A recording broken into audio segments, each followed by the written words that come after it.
નમસ્કાર વિદ્યાર્થી મિત્રો. ધોરણ 9 ચેપ્ટર 1 સમજનમ એટલે પૂંજન. પદ્ય વિભાગ. આજે આપણે પ્રથમ ચેપ્ટરનો અભ્યાસ કરીશું, જેમાં ઋગ્વેદ અને અર્જુવેદમાંથી કેટલાક શ્લોકો લેવામાં આવ્યા છે, જેનો આપણે અભ્યાસ કરીશું.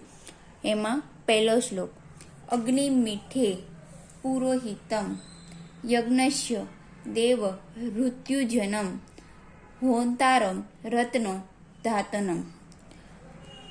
અગ્નિ મીઠે એટલે કે અગ્નિના દેવની, મીઠે એટલે શ્રુતિ કરું છું, પુરોહિતમ એટલે યજ્ઞના પુરોહિત, યજ્ઞસ્ય દિવ્ય પ્રકાશવાળા દેવ, દેવ ઋત્યુજીનમ એટલે યજ્ઞ કરનાર, હોતારમ એટલે હોમ હવન કરનાર, રત્ન ધાતનમ એટલે રત્નોને ધારણ કરનાર.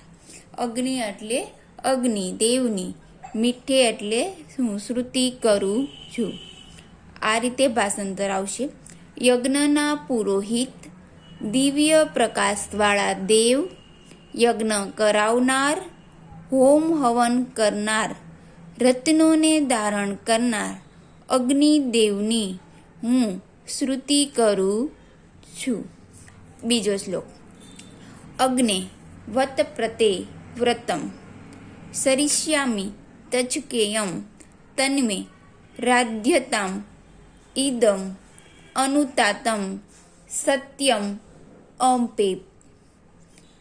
અગ્ને વત પ્રતે વ્રતમ, હે વ્રતોના અધિપતિ અગ્નિદેવ, સરિષ્યામી એટલે કે હું પાલન કરીશ. હે વ્રતોના અધિપતિ અગ્નિદેવ, હું વ્રતનું પાલન કરીશ. તચકેયમ એટલે હે વ્રતની મને, તન્મે એટલે મને, રાધ્યતામ એટલે સિદ્ધિ કરાવો, તે વ્રતની મને સિદ્ધિ કરાવો.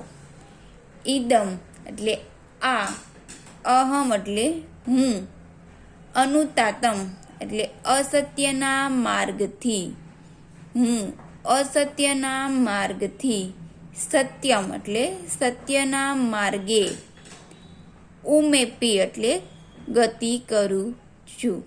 હે વ્રતોના અધિપતિ અગ્નિદેવ, હું વ્રતનું પાલન કરીશ, તે વ્રતની મને સિદ્ધિ કરાવો. હું અસત્ય માર્ગેથી સત્યના માર્ગે ગતિ કરું છું.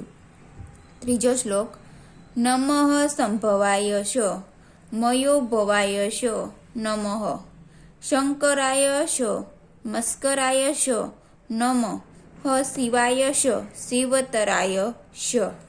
માં પહેલું નમઃ સંભવાય શ એટલે કલ્યાણ અને સુખને જન્માવનાર એવા, મયો ભવાય શ એટલે સુખના દાતાને, નમઃ એટલે નમસ્કાર હો.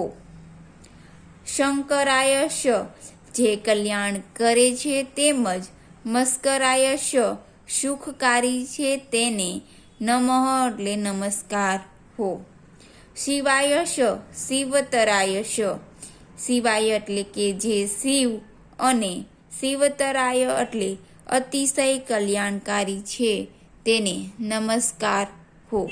આ રીતે ભાષાંતર આવશે: કલ્યાણ અને સુખને જન્માવનાર એવા અને સુખના દાતાને નમસ્કાર હો. જે કલ્યાણ કરે છે તેમજ સુખકારી છે તેને નમસ્કાર હો. જે શિવ અને અતિશય કલ્યાણકારી છે તેને નમસ્કાર હો. વિદ્યાર્થી મિત્રો, આમાં પહેલો શ્લોક અને ત્રીજો શ્લોક એ શ્લોક પૂર્તિમાં પૂછાઈ શકે છે. પહેલો અને ત્રીજો.